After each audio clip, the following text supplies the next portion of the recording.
रमता राम जपो रे प्राणी, अब तो सुन ले राम कहानी। इनके राधा स्वामी पंथ जहां से चला है, उनका शुभ नाम है श्री शिवदयाल सिंह जी, और उसको ये इबरादा स्वामी भी कहते हैं। ये राधा स्वामी मानते हैं सबसे बड़े भगवान का नाम, जबकि राधा शिवदयाल की पत्नी थी और यो उसका स्वामी था। उसकी पत्नी का नाम तो कोई और था, लेकिन उसको लोग राधा कहने लग गए थे।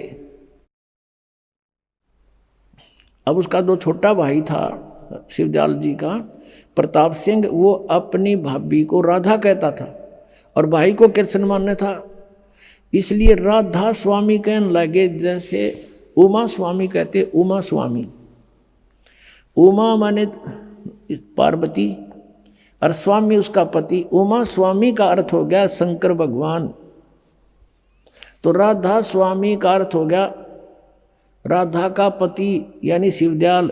ये शिवदयाल की भक्ति कर रहे हैं और शिवदयाल बन रहा भूत।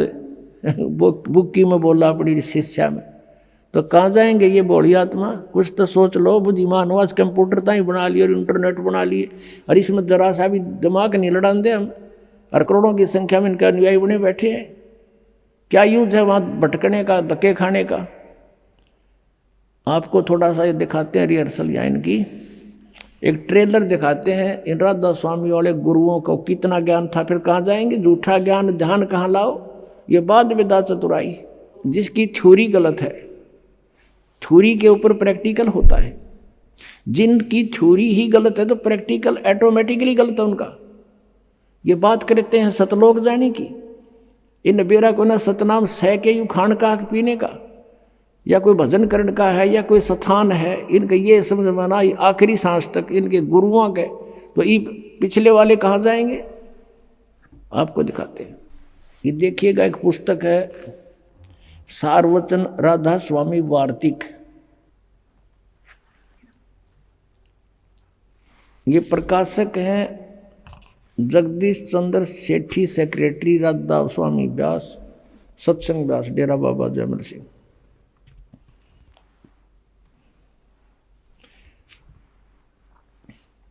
Printed in India by Laxmi offset printer, Delhi.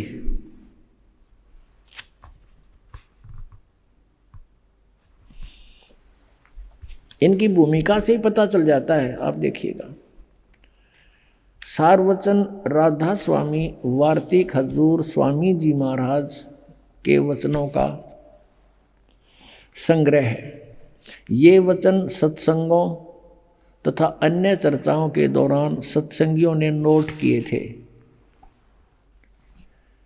Swami ji महाराज के परम धाम सिधारने के कुछ वर्ष बाद इनका संग्रह करके पुस्तक रूप में छपवाया गया, और सन 1902 में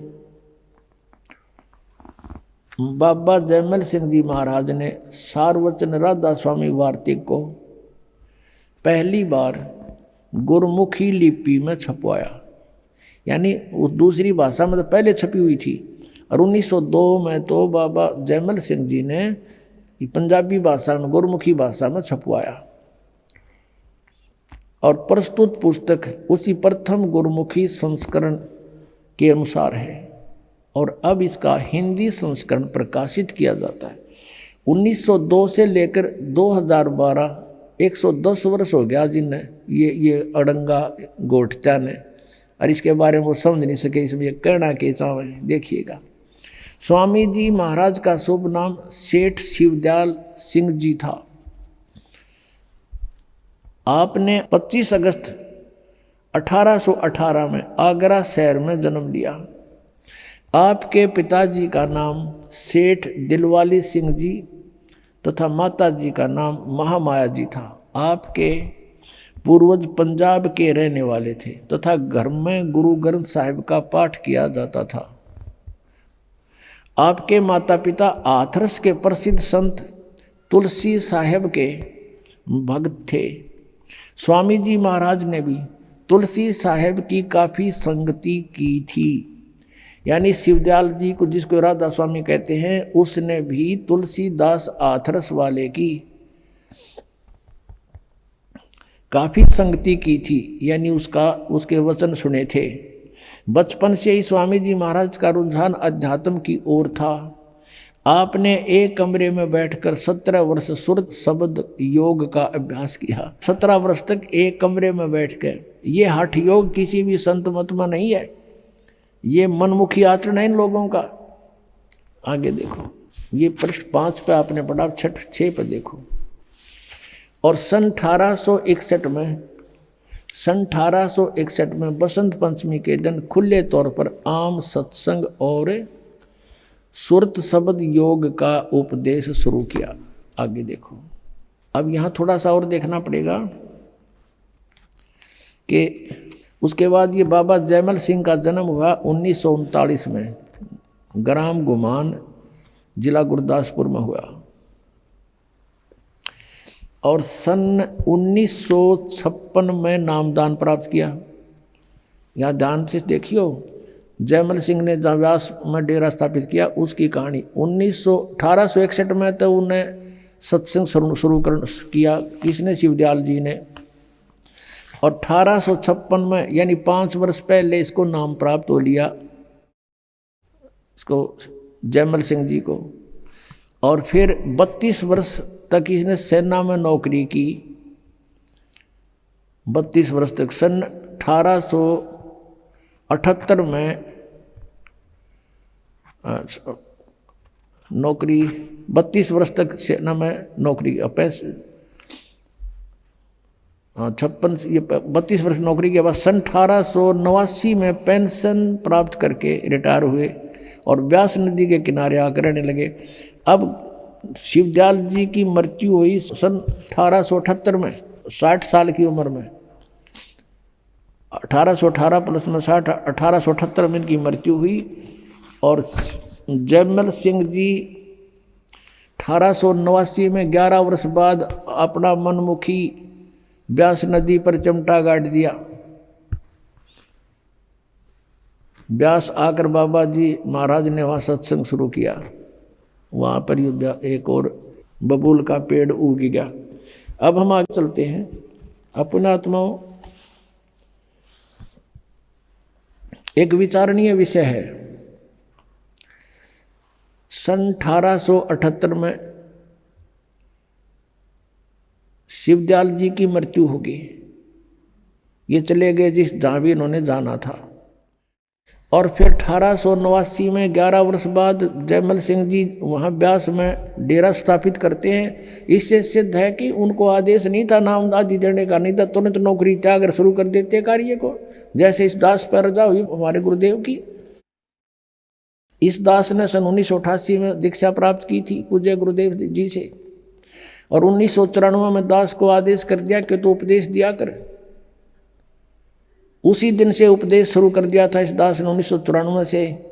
और 1995 में नौकरी त्याग दी थी जब बहुत ज़्यादा वर्क बढ़ गया था, लोड हो गया था। और उसके बाद से आज तक सेवा में है। और ये सन 1861 में तो सत्संकरण जोगा हुआ शिवदयाल जी। और 1856 में यो नाम ले रहा है जयमल सिंह जी, 5 साल पहले। यानी कच्चा नाम था फिर जब तक उनका, कच्चा गुरु था। वो गुरु पद पर अधिकारी भी नहीं था, शिवदयाल जी का कोई गुरु नहीं था। और उससे गुरु बना रहे, उसको गुरु बनावे। पुण्यात्माओं, जैसे यहाँ पावर आती है अपने बिजली की, तो वो कनेक्शन पीछे थर्मल प्लांट तक होता है। और थर्मल प्लांट है नहीं किसी लकड़ का लठ गाड़ के कोई उड़ा तार बांध रहा है और उससे फिर हम आगे कनेक्शन लेते जा रहे हैं, तो क्या लाइट आएगी? 7 जन्म नहीं आ सकती। ऐसी स्थिति ये शिवदयाल जी वाले पंथ, राधा स्वामी पंथ की और इससे संबंधित पंथों की, जय गुरुदेव। और ये दन दन सतगुरु सच्चा सौदा वालों की यही स्थिति समझ लो। जब इनका कोई गुरु ही नहीं था। और आगे इनको गुरु कब बना जयमल सिंह जी ने? सन 1856 में नाम ले लिया। 1861 में सत्संकरण जोगा हुआ, जब तक तो अधूरा ही था, अभ्यास में लग रहा था। काची सरसम पीड़ के खड़ो है ना तेल। और फिर 1889 में अपन नाम देने लग गया। यो मृत्यु होली 1878 में शिवदयाल जी की। इनके अगर ये जयमल सिंह जी अपने गुरु मानते हैं तो उनको अगर आदेश इनको था कि नाम दे तो उसी दिन शुरू कर देना चाहिए था। इसने तो सर्विस भी करता रहता। तो इससे सिद्ध है कि यूं एक बिल्कुल अनजानों का ग्रुप इकट्ठा हो गया। भोले श्रद्धालु इनका जा फंसे, इनको परम धनी मान के काल के जाल में फंसकर आज तक अपना जीवन बर्बाद कर रहे हैं। इस दास का उद्देश्य है कि उनसे पीछा छुटाओ और यहाँ आओ और यथार्थ ये सतनाम पाओ। आप सुन रहे थे जगत गुरु तत्वदर्शी संत रामपाल जी महाराज जी के मंगल प्रवचन। अधिक जानकारी के लिए विजिट कीजिए हमारी वेबसाइट www.jagatgururampalji.org। संत रामपाल जी महाराज जी के शुभ आशीर्वाद से पूरे विश्व भर में 500 से भी ज्यादा नाम दीक्षा केंद्र हैं, जिन पर संत रामपाल जी महाराज जी द्वारा ऑनलाइन निशुल्क नाम दीक्षा दी जा रही है। अपने नजदीकी नाम दीक्षा केंद्र का पता करने के लिए संपर्क करें 8222880541।